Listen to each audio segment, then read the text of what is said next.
એક વાત કહું, સવારે ઉઠો ત્યારે ઓહો મારી કમર એવો અવાજ નીકળે છે કે પછી થોડાક પગથિયા ચડો ને ઘૂંટણ કહે બસ હવે મારાથી નહીં થાય. જો આવું થતું હોય તો ચિંતા ના કરો, તમે એકલા નથી. આજે આપણે આ આધુનિક દુખાવા માટે એક એવો જૂનો, પ્રાચીન પણ ચમત્કારિક ઉપાય જોવાના છીએ. જરા વિચારો તો, 90 વર્ષની ઉંમર હોય અને આપણે બગીચામાં પૌત્ર-પૌત્રીઓ પાછળ દોડતા હોઈએ. કોઈ દુખાવા વગર, કોઈ તકલીફ વગર. કેવું લાગે? એકદમ સપના જેવું, ખરું ને? પણ જો હું કહું કે આ સપનું સાચું પડી શકે છે, તકલીફ એ છે કે આજની જે હકીકત છે ને એ આ સપનાથી સાવ અલગ છે. આપણે ઈચ્છે છીએ કે 90 વર્ષે પણ ફિટ રહીએ, પણ થાય છે શું? 40 વર્ષ પહોંચતા સુધીમાં તો શરીર સાથ છોડી દે છે. આટલો મોટો ફરક કેમ? આશા અને હકીકત વચ્ચે આટલી મોટી ખાઈ શા માટે છે? ચાલો એને સમજવાનો પ્રયત્ન કરીએ. તો ચાલો આ આખી વાતના મૂળમાં ઉતરીએ. એવું તો શું છે જે આપણને સમય કરતાં પહેલાં જ વૃદ્ધ જેવો અનુભવ કરાવે છે?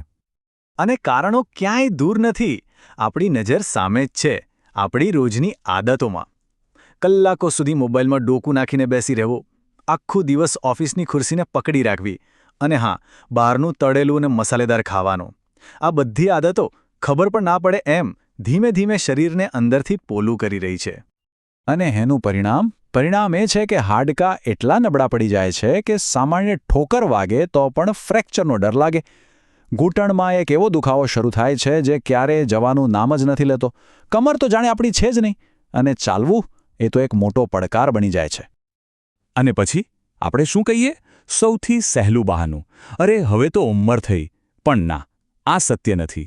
આ ઉંમરનો વાંક નથી, આ આપણી લાઇફસ્ટાઇલનો વાંક છે જે આપણને કમજોર બનાવી રહી છે. અને સારી વાત એ છે કે આ લાઇફસ્ટાઇલને બદલી શકાય છે. તો સવાલ એ છે કે આનો ઉપાય શું? જવાબ ક્યાંય બહાર નથી, એ આપણા મૂળમાં છે, આપણા પ્રાચીન આયુર્વેદના ખજાનામાં છુપાયેલો છે. ચાલો આજે એક એવા જબરદસ્ત ઉપાયની વાત કરીએ જે પેઢીઓથી શરીરને લોખંડ જેવું મજબૂત બનાવતો આવ્યો છે.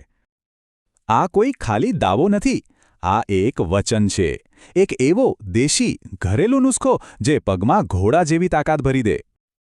તો આ જાદુઈ નુસ્ખો કરે છે શું? જો, એ હાડકાને એકદમ મજબૂત બનાવે છે, સાંધાના દુખાવામાં રાહત આપે છે, શરીરમાં લોહીનું સર્ક્યુલેશન સુધારે છે, અને સૌથી મોટી વાત, એવી એનર્જી આપે છે જે આખો દિવસ ચાલે. અને સૌથી બેસ્ટ વાત ખબર છે કઈ છે? આના માટે ક્યાંય ભાગવાની જરૂર નથી. બધી વસ્તુઓ આપણા રસોડામાં જ છે. અજમો, મેથીના દાણા, આદુ, હળદર અને તુલસીના પાન. આ દરેક વસ્તુ પોતે જ એક દવા છે, એક ઔષધિ છે. ચાલો હવે સૌથી મહત્વની વાત પર આવીએ. આ શક્તિવાળું પીણું બનાવવું કઈ રીતે? જરા પણ ચિંતા ના કરતા, એકદમ સરળ છે. તો જુઓ, બસ આટલું જ કરવાનું છે. એક વાસણમાં 1 ગ્લાસ પાણી લેવાનું, પછી એમાં બધી જ વસ્તુઓ નાખી દેવાની. હવે એને ધીમા ગેસ પર લગભગ 8 થી 10 મિનિટ ઉકાળવાનું છે.